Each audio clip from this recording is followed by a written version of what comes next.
Welcome to the Transforming Trauma podcast. Transforming Trauma is presented by the Complex Trauma Training Center. I'm your host, Emily Ruth, and I'm so glad you've joined us today. Licensed mental health professionals, we warmly invite you to join our Spring 2026 NARM Therapist Training, a live online immersion into the transformative power of the neuroaffective relational model. This advanced clinical training is designed specifically for those seeking to deepen their expertise in healing complex trauma while offering the accessibility of an online format. From January to August 2026, you'll be part of a supportive virtual community of learners integrating mindfulness and clinical expertise. Through 4 comprehensive modules, you'll gain specialized trauma-informed knowledge and skills to confidently and compassionately address the impacts of adverse childhood experiences and complex trauma. Together, we'll explore how to support the resolution of attachment, developmental, relational, cultural, and intergenerational trauma using a neurobiologically informed approach that promotes post-traumatic growth. Embodying professional and personal growth, you'll become a catalyst for transformation in your practice and community. Enrollment is now open for licensed psychotherapists, counselors, social workers, psychologists, and other mental health professionals, as well as graduate trainees and interns working toward licensure. Visit ComplexTraumaTrainingCenter.com to learn more and secure your spot in this online training opportunity. And now for our interview. Shai Lavie is a psychotherapist in private practice in San Anselmo, California. He is a certified Hakomi trainer with the Hakomi Institute of California and Hakomi Mallorca, and is also trained in somatic experiencing. Shai has taught mindfulness and psychotherapy at institutions including CIIS, JFK University, and Spirit Rock Meditation Center, and has led wilderness rites of passage programs for youth.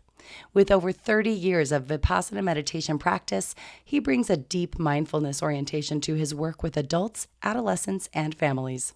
Please enjoy this conversation with Shai Lavie and Brad Kammer. All right, welcome, Shai. So happy to have you on Transforming Trauma. Thank you, Brad. It's great to be here. Yeah, this is such a cool opportunity. I mean, I think last time you and I had a chance to really sit down and talk was at least 10 years ago, maybe 15 years ago at this point. We had such a really rich conversation back then, and then we've gotten disconnected over the years, and I'm just super excited to learn about the development of your work.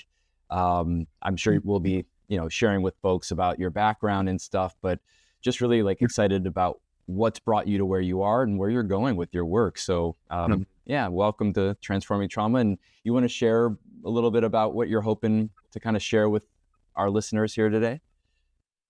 Well, I mean, I began thinking about some things about Hakomi and trauma, and then I read the little blurb that Emily Ruth sent out and said, no, just let all that go, just have a conversation. So I'm here just to be here and be in this conversation with you. And I've enjoyed. I think I remember one long phone conversation while I was driving down to Sophia University to teach there, and that's right. Really enjoyed that. That was well before the pandemic, so a long time ago. That's right. Yeah, lots of change for both of us and for the world here. So, maybe you can start by just a little bit of background about where you come from, what's your learning, what brought you into the field. Curious to.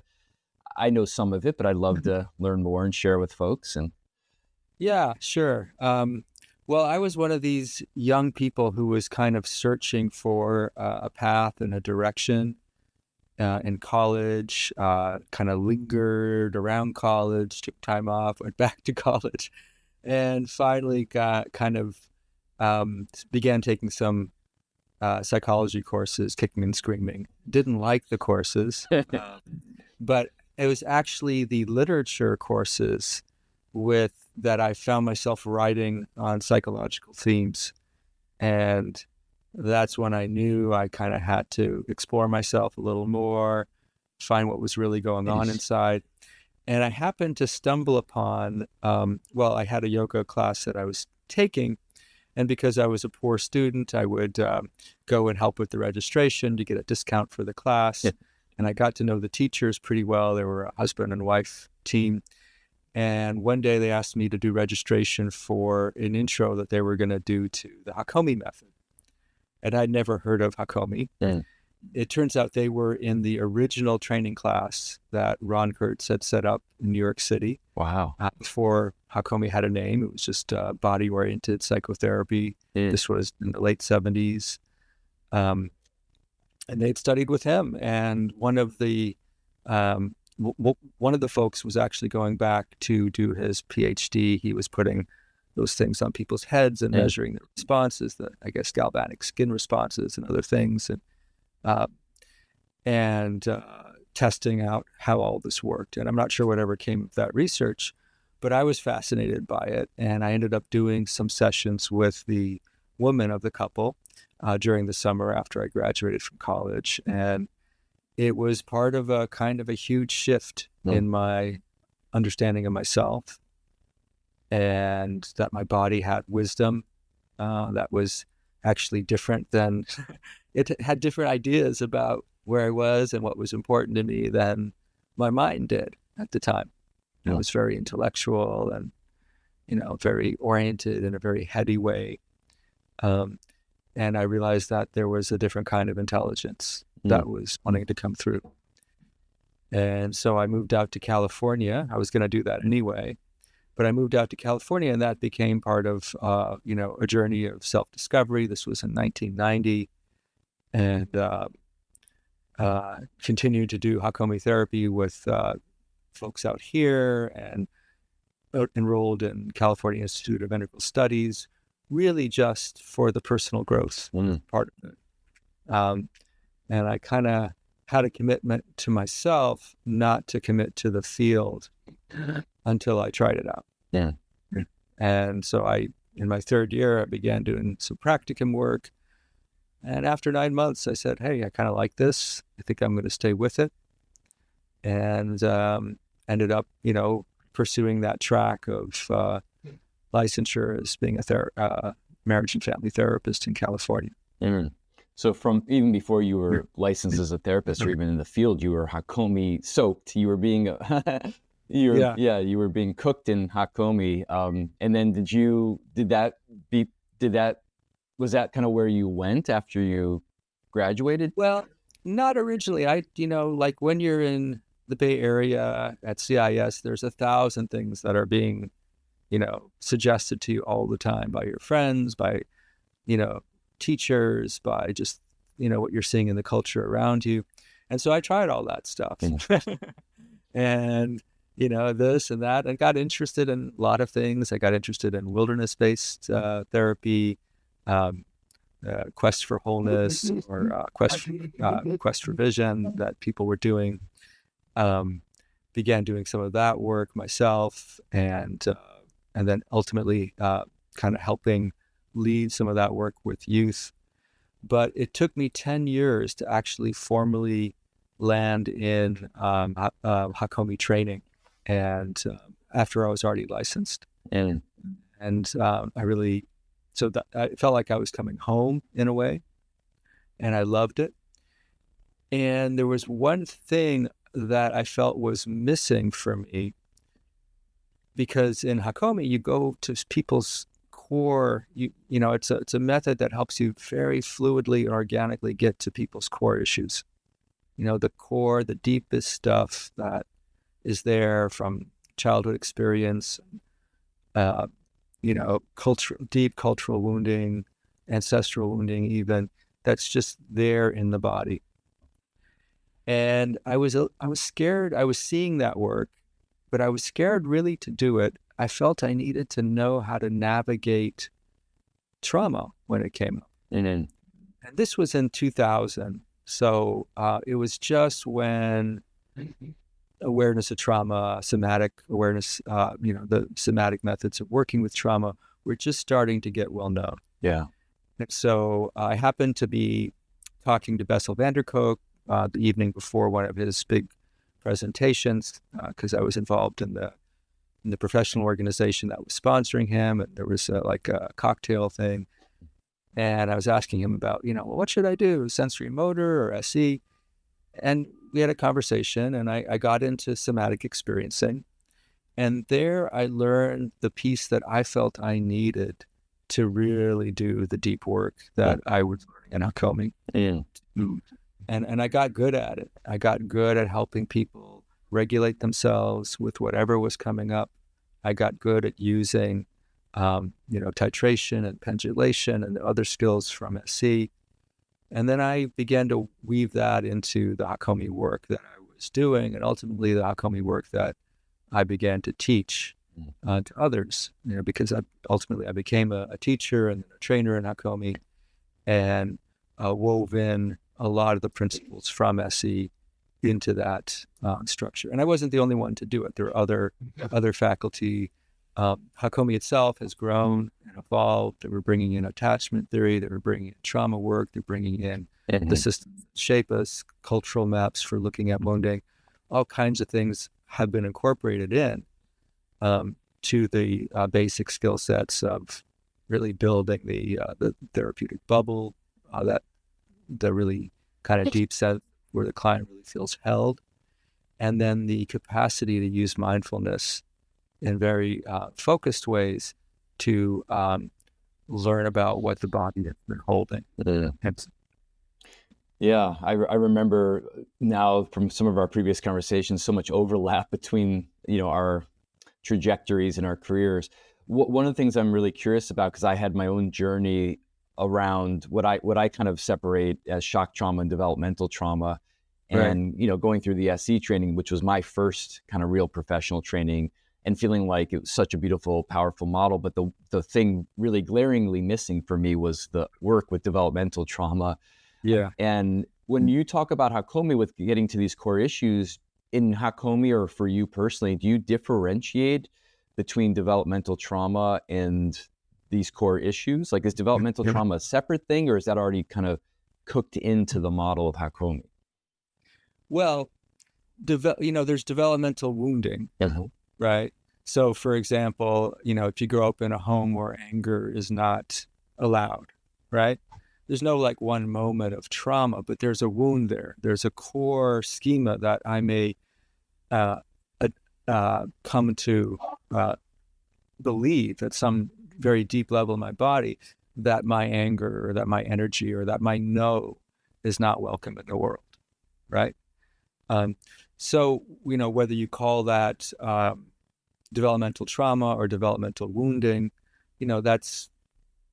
it's kind of hard to say, right? I mean, I think of trauma the way that Peter Levine talks about it, in terms of an experience that the nervous system has of really being overwhelmed, and that overwhelm doesn't get resolved like it would in a more naturalistic setting, and it's sitting in the body. So, I think you could say that there's a gradation. There's a continuum between developmental trauma, developmental wounding, and then ultimately, there's a gradation there with shock trauma as well. Yeah. Most of the issues that our clients bring us are not, a simple car accident, one-off trauma. That's the only thing that they've dealt with. But usually, when you start to work with that, other wounds and other traumas start to emerge, right? There's a sense of lack of safety in the world, and what that brings up, time that the person was dropped when they were an infant, emerges. You see that happening in the body, all kinds of things, perinatal issues, ancestral issues, right? Yeah. I think one thing that people get really interested in listening to, which, again, you can share from your own personal perspective or from a Hakomi perspective, but a client that's coming in that has relational issues or depression, kind of the standard things that bring clients into therapy with you, or the Hakomi model. What does the work actually look like? Like, can you give us a little bit of a feeling for what's happening as you support the client? Yeah. Well, the first thing is the relational bubble, right? I've got to help create a context in which there's trust and safety, right? And I've got to work at the client's pace, right? And this is a challenge with any model, is that we start to do the things that we're trained to do in the training, right? And guess what happens in the training is you're sitting with other people who want to learn the model too. Mm-hmm. And you can actually just get in there and do SE with someone or do Hakomi with someone, because that's what they're there to learn and do. And they have a whole context for that. Well, our clients coming in off the street don't have that context, and they don't necessarily have that agreement. Mm-hmm. And even those who come in and say, oh, I really want to do Hakomi, or I really want to do some trauma resolution, that's an idea. They don't necessarily know what that is or feel comfortable doing it, or maybe part of them wants to do it and part of them doesn't want to do it, right? So we have to be very attentive to these different parts of our clients and what they each need and what they're asking for. And that's what creates a sense of safety. And in fact, where my work has been evolving in the last few years is a real attentiveness to the parts that aren't necessarily on board with the therapeutic agenda, or are antagonistic to it. Can you say more about that? Sounds fascinating. Yeah. It's like I come in and I want to do this work, and I want to get through this block in my life and my relationship, and why I kind of tune out my partner when this happens, or why I can't be present for my for my child, or whatever it is. And I want to do that work, and I want to do that work. And the very fact that I have that dissociation, or that pulling back, there's a reason for that. There's an intelligence in that. Okay. Now, Hakomi was founded with this. One of the origin points of Hakomi was Ron Kurtz, who's identified as the main founder, although there were many people who helped create Hakomi in the early years. He was in a bioenergetics workshop, and this was in the 70s, probably the early 70s. And he was, they were doing dyadic work, and he was working with a woman, and she was having this kind of abreaction, and she was on her back, and her back was arching up like, what's that pose? Bridge pose, right? And the instructor came around and said, Ron, so that's her defenses. And what you've got to do is you've got to push back and break down those defenses, and then we'll see what's underneath it. Because that's how somatic therapy was done back then. Yeah. And he just couldn't bring himself to do it. So what he did instead is he just put his hands beneath her arching back, supported her. And then she just broke down crying. And everything emerged in this very sweet, organic way. And what he realized is we don't want to fight against defenses. We actually want to support them. Right? And that's one of the key principles of Hakomi. Now, this is such a radical idea. And I say it's radical because even as much as that story is told, and we have these principles in Hakomi of nonviolence and organicity, right? Mindfulness, body-mind unity, holism, body-mind holism, and then the unity principle. But the ones I'm referring to here are the nonviolence and the organicity, where we don't want to do something that's violent to the person. We want to go with their own unfolding. We want to discover that. Actually manifesting that principle in our work is not easy. Yeah. And we fall into lots of traps, right? And so I wrote a little thing about this for the Hakomi community. Like a client will come in and say, I've got this real tension in my shoulder. Can you do that? One of those fancy Hakomi things with me to unwind the tension. And the therapist does it. And, if they're not thinking about this, the way that I hope they will start to, and the person, their shoulder eases up and they feel better, and the therapist feels good, the client feels good. Well, I say there's something potentially problematic about that, which is there's an intelligence in that client's shoulder that is tightening and tensing up. And that's a part of the client that needs to be respected and listened to. Because otherwise what you end up getting, and you might have seen this in your work, I certainly have in mind, is that you have kind of a whack-a-mole thing, right? Right? The client, eases that up, but then that comes up somewhere else, right? And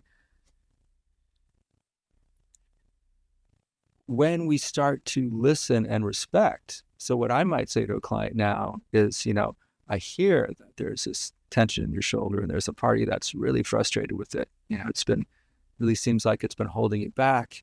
making things harder for you. And part of you really wants to get rid of that. And I also imagine that there's some kind of intelligence in your shoulder that wants to be known. And I'm wondering, would you be willing to consider that? And we could do something where we could start to listen to that and see what happens. Yeah. Usually just that alone, the client will start to experience some emotion, because that part that has been marginalized, has been, shunned, is like, what? Someone's actually going to listen to me? Yeah. So almost like a corrective attachment experience for them, where they're getting someone to support them in ways that they had to develop these defenses to take care of themselves. Right. Had they received that support back then, they might have not had to develop them, or at least so intensely. Yeah, it could be that. And it could be something, a function of the process of, this idea of personal growth that we're so committed to, and our, the work that we do, and, healing culture, right? Where that creates its own kind of shadows. Yeah. Right? So like, I'm going to be doing a men's retreat, a men's group. They've called me in to help them with, they want to work with kind of consent and intimacy. And I talked to the director of the program. And so we talked about it a bit. And I asked him, well, how do you do the consent? Well, we model it. We have, okay, is it okay that I touch you? And then the person says, yes, it's okay. And then I touch them. And I say, well, do you make room for the part of them? Do you really inquire about the part of them that's uncertain about that, unsure that it wants to touch? I says, well, no. I mean, if they tell us, and, I say, well, this is men in this culture, right? We have issues with touch, and many of us have issues really being touched by other men. And if we're not actively seeking out that part that's uncomfortable with that, it's probably going into the shadows, right? So when I come and work with your group, I'm going to be approaching this a little differently. Is that all right with you? Right? Mm-hmm. We talked about it some more, and he's a great guy. He said, yeah, I want to learn something from you. Yeah, cool, right?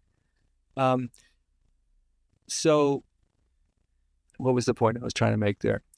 These can be developmentally related, they can be culturally related, and they can be a function of a part of us just getting ahead of the other parts of ourselves. Mm-hmm. Now that's a cultural thing, and but that is also something that the personal growth culture, the healing culture, the therapeutic culture, inadvertently can support. Yeah, that kind of mindset, like, and a lot of these groups are, like the breakthrough, you're gonna have a breakthrough, Yeah. And that implies, right? Even, for example, even in Hakomi, there's terminology, and we don't use this terminology with clients, generally speaking, but it's in our materials. And I actually have a client who's very smart and reads the Hakomi books, and she comes in and says, oh yeah, you have this thing called the sensitivity cycle, with these different barriers, and, insight barrier and action barrier and nourishment barrier, completion barrier. I have a nourishment barrier. How do we get through the barrier? And once you have a barrier, with that terminology, it implies that you have to overcome it. Yeah. What's a barrier? It's something in the way. You're driving your car and there's a barrier on the road, and it's just in the way. Now, on my street, I had one this morning. It's probably, there's a barrier there for a reason. I had to do a detour because they're fixing the road. Right? But in the human psyche, when there's a barrier, it's not a piece of concrete. Yeah. It's a living, experiential sense. It's an organized intelligence that has a need. And we don't want to approach it like a barrier, because if we do, then we just want to, we're going to sneak around it or overcome it. Yeah. Okay. Right? Go ahead. I was going to say, so this is great. This client comes in and is saying, hey, I want to kind of work through my nourishment barrier. And again, I love getting the feeling of the work. So how might you respond to, I'm sure there's many different choice points, but how might you respond to that in a way that's aligned with the way that you work? Yeah, well, again, I'll say, I want to know what they mean by that. And in this case, I already do because the client's been working with it. If it's a new client, say, well, what do you mean by nourishment barrier? And we'll talk about that for a while. And once I get a sense that I understand that, I'm going to say, so there's a part of you that really is craving a deeper nourishment, that really wants, that's feeling depleted at the end of the day and recognizes that you could have taken in, this connection with this friend more, or that you could be receiving, some of the, just the sensory experience of drinking your tea in the evening, but you're preoccupied with other things. And there's part of you that is so much craving, right? And I want to make space for that part. I want to really, really make space for that part because it's so important. And I imagine that there's another part of you that we haven't really gotten to know yet very well, that's really concerned or really uncertain, or maybe even really scared of what it would mean to sit with and receive this experience, that touch from your friend, that hug, even that cup of tea. Like this part of you that's not really sure that it can let its guard down. And I think that part's here for a good reason too. And I wonder what happens if we can make a little space for that as well. Okay. So in my teaching now, I'm offering a model for these parts called context and compassion. Until we offer the client a context for understanding why this part might be here and compassion for why it might have emerged, they're locked into kind of an oppositional relationship with themselves. And there's a lot of tension in the body as a result of that, right? So once we begin to offer that, then we get more of the cooperation of the unconscious, right? And then we're actually fulfilling, this epiphany, this vision, that Ron Kurtz had, 50 years ago, whenever it was, of not working against, this whole concept of resistance that was very, and it still is very popular in psychoanalytic psychotherapy. Yeah.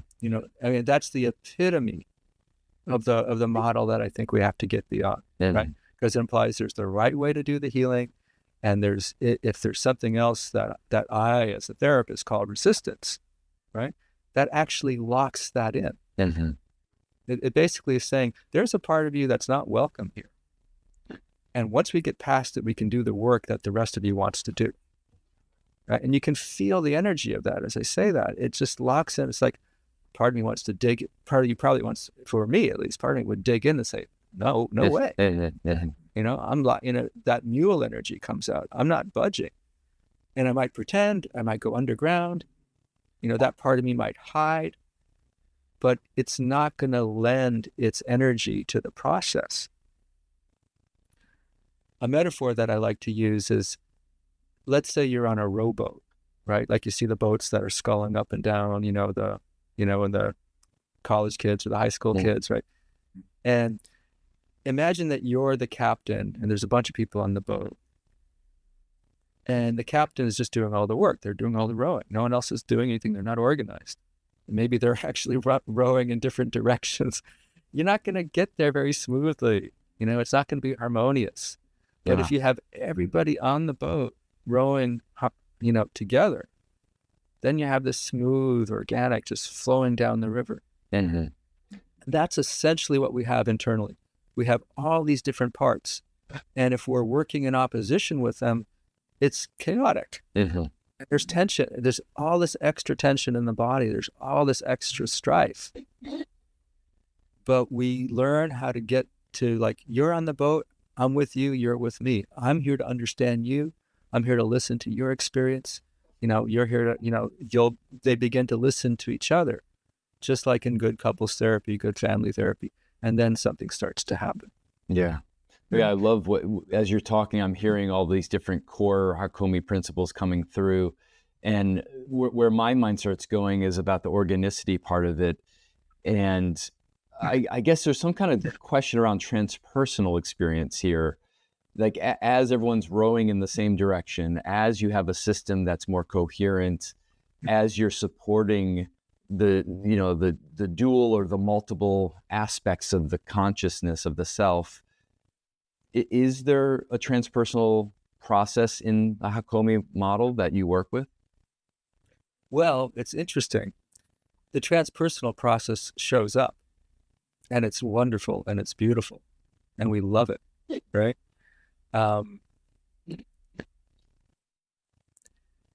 I once built in that into a model. It was really kind of cool because in Hakomi we have this parabola, right, where we start at ordinary consciousness, and then as we create the bubble, and then start engaging with mindfulness, using our Hakomi techniques to deepen into the body, into experience. We're accessing deeper experience. We do transformation. There's a shift that happens, right? Then we integrate it, and then we're moving towards completing the session and back into ordinary consciousness.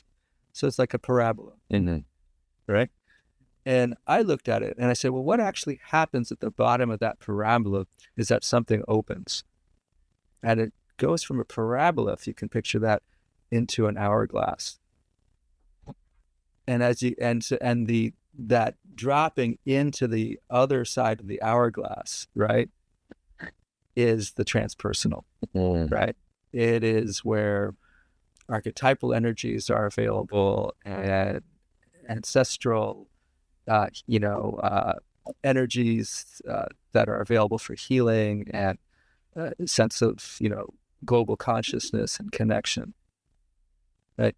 And I think it's helpful to have it there, and I used it for a while in my teaching, but generally in Hakomi we don't really we don't talk about that in any systemic way, and I think it was kind of the, let's understand that it's going to happen, and let's let it be authentic and organic for the client, but let's not kind of model it too much. I think there was this kind of understanding that we don't want to name the ineffable, and we want to, but students will often, especially those who have a transpersonal background, will ask about it. And usually I just say, well, what did you notice? What was that like? Yeah. And it's all happening, and we can, in Hakomi, in traditional Hakomi itself, we don't tend to give it a lot of delineation and naming it. Yeah. And how about the role of mindfulness? Because I know that mindfulness is a big aspect of Hakomi. Yeah. Well, that's totally different. I mean, without mindfulness, there's really mindfulness brings out the riches of Hakomi. You can use the bubble, you can use the principles of Hakomi in many situations in life, but it's the mindfulness in the body, right? So at a certain point, when I'm working with someone, if it's a new client, I'm going to introduce mindfulness pretty slowly with them, get them used to it. Maybe, again, because of my training with SC, do it in a more resourced way, right? But eventually what we're doing is we're learning how to use mindfulness to sit with experience that we haven't been able to make room for. Yeah. Okay. So I'm feeling this tension in my chest, or in my shoulders, or in my belly, or in my jaws, or in my temples. And I'm learning how to feel that and sit with it and see it, embody it, inhabit it. And I notice what else, then there's a series of techniques that the practitioner will use with me. One is 4-step accessing, right? We're actually seeing what happens, that can go in a number of different directions, but we're seeing what happens next as we stay with it. We're noticing if there's a different category of experience that emerges, as we're staying with that tension. Does a memory show up? Or is there an image in the mind? Or is there an impulse that the body has, right? And as we continue to organically, and this is what organicity is about, at that point, we're just following the flow of experience. And that flow of experience is going deeper and deeper towards healing, because the principle of organicity is that the body knows how to do its own healing. And if we create the context for it, there's the the safety of the therapeutic relationship, and there's mindfulness on board, then it'll go in that direction. Yeah. Yeah, I see the roots of the somatic work there about the trust in the self-organization, self-regulation of the human body. Yeah. Yeah. Exactly. And then the piece of that, just to thread this back to the beginning, that I felt I needed was, well, what if you get a pocket of dysregulation down there? What do you do? Yeah. Right? Yeah. So that was the piece that I needed to feel really safe with this organicity. But ultimately, it's that mindfulness, and it's a very, very deep mindfulness. It's a co-regulated mindfulness. Mm-hmm.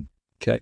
Now, with Daniel Siegel's theory of the mindful brain, he says in that book that the same neural pathways that allow us to be aware of internal experience are the pathways that are used when someone else is present with our experience. Yeah. And so it's, so if I, as a therapist, am helping someone feel into and sit with something that has been scary for them, and I'm saying, so yeah, it is uncomfortable, right? But notice that you're aware of that, and notice that you're not alone right now. And notice that it's uncomfortable, but you're not overwhelmed by it. And I'll ask him, is that true? Is it okay that you're feeling this even though it's uncomfortable? Mm. And then they can actually go through whatever that is, and go through it to the other side, which is usually something, wow, I didn't know that I could be okay in myself in this way. Yeah. Yeah. So there's a parallel or maybe even identical circuitry that Daniel Siegel was predicting, which I think is very right on, between the co-regulation of someone else helping you hold an experience and your own ability to be aware of the experience and hold it. Yeah. Yeah. Okay. And I think this comes back to, well, there's a contextual piece here that helps me understand what this is all about, right? Which is that human healing, and this comes back to what I think is the core of trauma healing. Human healing and trauma healing has always been a co-regulated experience. Mm-hmm. Mm-hmm. Okay. Tyson Yunkaporta, for example, the Australian Aboriginal scholar, theorist, says that trauma and grief are two experiences that were never meant to be mediated alone. All right? You have all the anthropology and all the evolutionary theory that humans are social primates, and we relied, in our years and hundreds of thousands of years of evolution, the experience of renegotiating trauma. There was a lot of trauma. Yeah. I was reading about I think the Hazara people in East Africa, one of the last hunter-gatherer tribes. They go out at night under the full moon and they hunt baboons. Baboons are fierce creatures with really big canines, and it's not safe out there, and so there's lots of opportunities for people to be really traumatized, but they have rituals, right? That they get together at the end of the night with the fire, and they dance, and they put on different tribal peoples would do different things, face paints or masks, and archetypal energies, and all kinds of things come into that experience. Because and that's how, it wasn't just that they shook things off, like the deer does that Peter Levine talks about. They shook it off in a relational and communal context. Mm-hmm. So what I tell my students is this individual therapy thing we do in this culture, that's not the end all and be all of healing. Yeah. I see that as a temporary structure. And hopefully we get back to, at some point, collective healing rituals that are informed by all these things we're working on, but are much bigger than them, too. Well, this is great, because this brings us to the last conversation we had, you telling me a little bit about the work that you're developing, and I'm super curious to hear a little bit more. I know you're still teaching Hakomi and very involved in Hakomi, but I think you're also developing some of your own work. Well, the work that I'm, yeah, I'm bringing my students, when I teach in Majorca, for example, we go up on the hill and we're engaging nature, and we're engaging nature as part of the healing experience. Yeah. The one of the things that's never talked about in Hakomi, you do a training and talk, oh, isn't this great? This method it really works. Well, it's never talked about that it's working in a collective context. Yeah.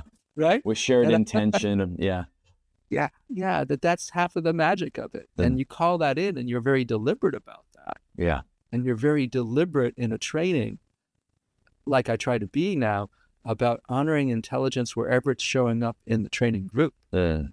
Taking that hierarchy out of there, assistants, students, co-teachers, anyone else can at some point be more of the mouthpiece for that healing energy than me.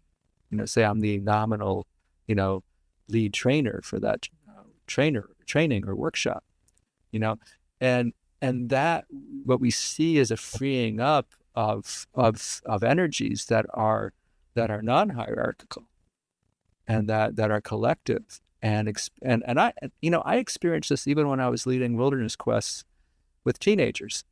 That some 15-year-old teenage boy who his whole world had been sports and cars and whatever. He's out there in the group, and something comes through that is profound, right? And that intelligence can come from anywhere within ourselves, the parts that we were talking about before, but within the collective space.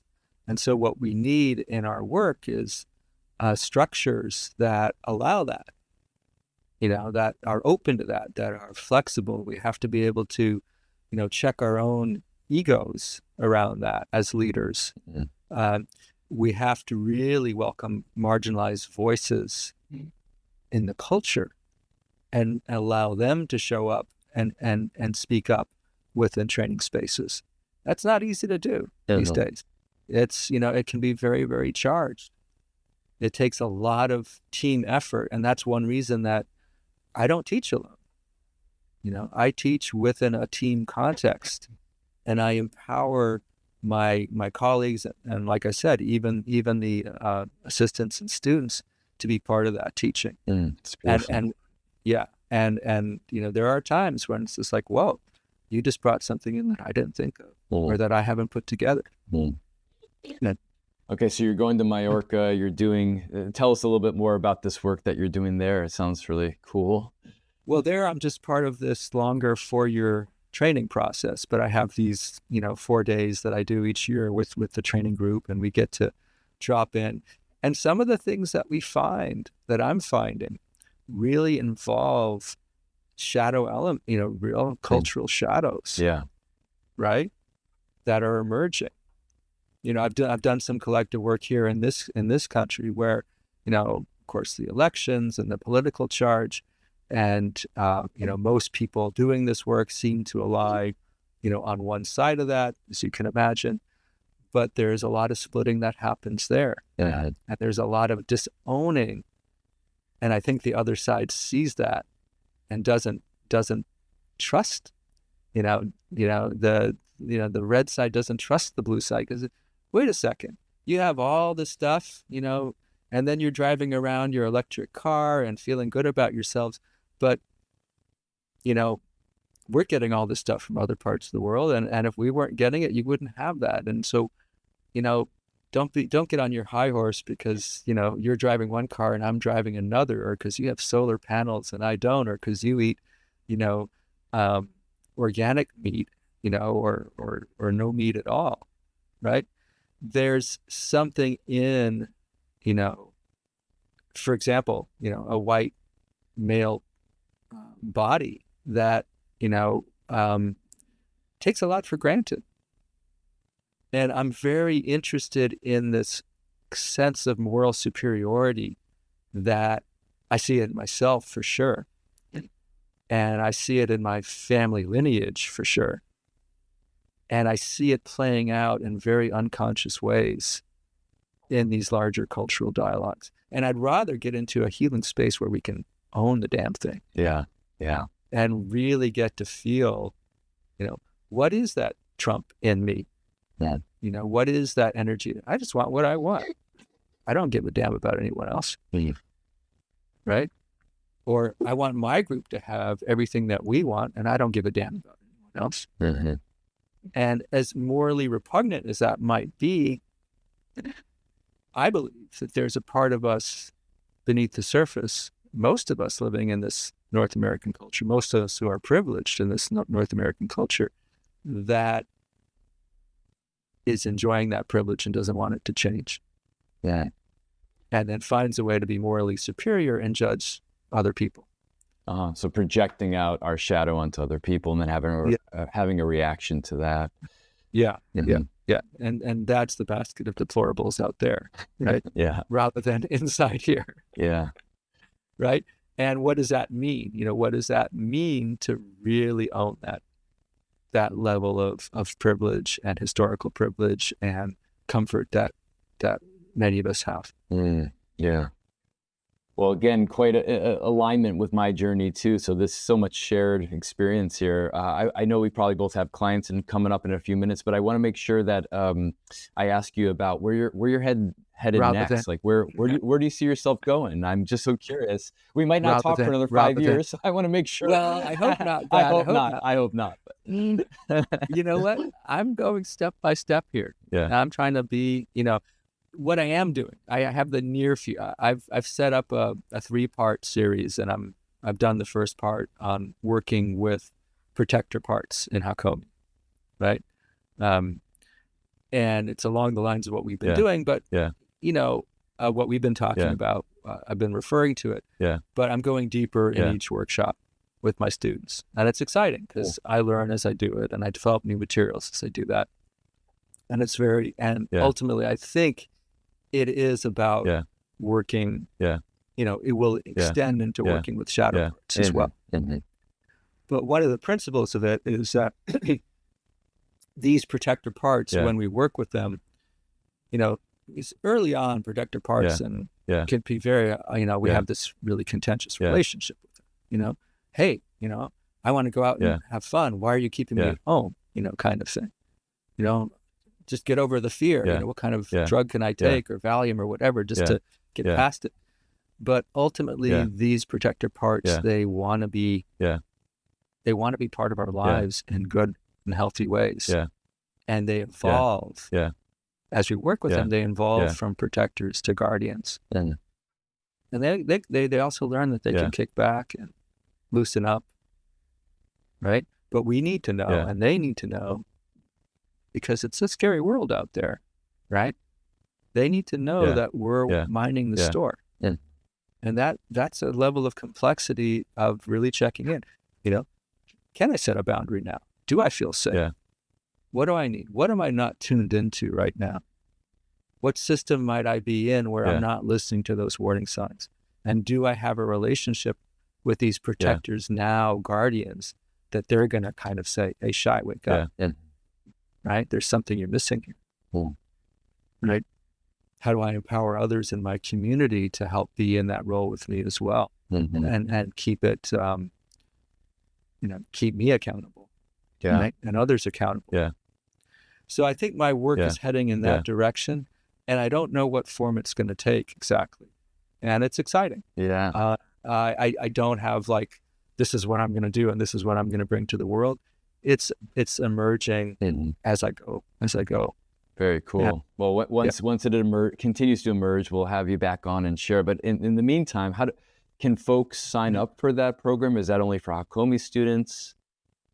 Well, I'm not that accessible these days. Sometimes students will reach out to me and say, hey, it looks like the only beginning training I can do with you, I have to go all the way to Spain or Italy.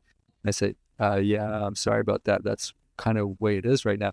But I take my students very seriously. And the students who were in my training several years ago, I have 10 or 12 different practice groups with them. And I'm still working with them. Right. So once I I'm kind of more of that model. Yeah. I don't want to Yeah. necessarily teach thousands and thousands of people. I want to teach and really be in a relationship and develop relationships that are also growing and evolving. Some of those students are now, colleagues of mine and this and that. So I'm not especially accessible for folks who are not in the Hakomi community. Having said that, I want to be more. I am doing, this, like I said, I'm doing a men's workshop with a group down in Monterey that's invited me in August. And if people feel called to reach out to me, I welcome them to do that. Great. Well, Shai, this has been such a pleasure to reconnect. I feel like there's so many threads that have come up that we need to have multiple conversations moving forward. Some of them hopefully we'll share in the future publicly, and many that we'll have together between the two of us. So, and Brad, next time I want to get to interview you. So yeah, we can shift the focus next time. Yeah. Happy to do that. And thank you so much for being on and sharing with us. My pleasure, Brad. And you're doing wonderful work. The list of people that you've brought in here to share their wisdom is just extraordinary. And I hope listeners keep checking in and keep finding what's the latest podcast that has been released. Yeah, thank you for that. Thanks so much for joining us for today's episode. To find more information about our guest, check the show notes or visit us at complextraumatrainingcenter.com/transforming trauma. You can also connect with us in other ways. We're on Instagram, Facebook, and YouTube. As a mental health professional, your commitment to healing and growth inspires us. We at the Complex Trauma Training Center are committed to supporting you in your well-being and success. That's why we're honored to invite you to our Space Program 2025, an inner development program of support and self-discovery for therapists on the personal, interpersonal, and transpersonal levels. This interactive experiential learning program is designed to support self-care and self-discovery for therapists, exploring internally, relationally, and transpersonally. CTTC faculty will welcome you into a professional community of therapists that are seeking to create greater effectiveness and resilience in our professional lives. As CTTC faculty Brad Kammer says, the intent is that this program will help us not only become more effective therapists, but also love our work more. Please visit complextraumatrainingcenter.com and secure your spot in the 2025 Space Program. Thanks to Andrea Klunder and the Creative Imposter Studios for producing and editing, to Elisa Sponseller for our album art, and to Brad Kammer for the creation of this podcast. We look forward to building community and connection with you and changing the world by transforming trauma.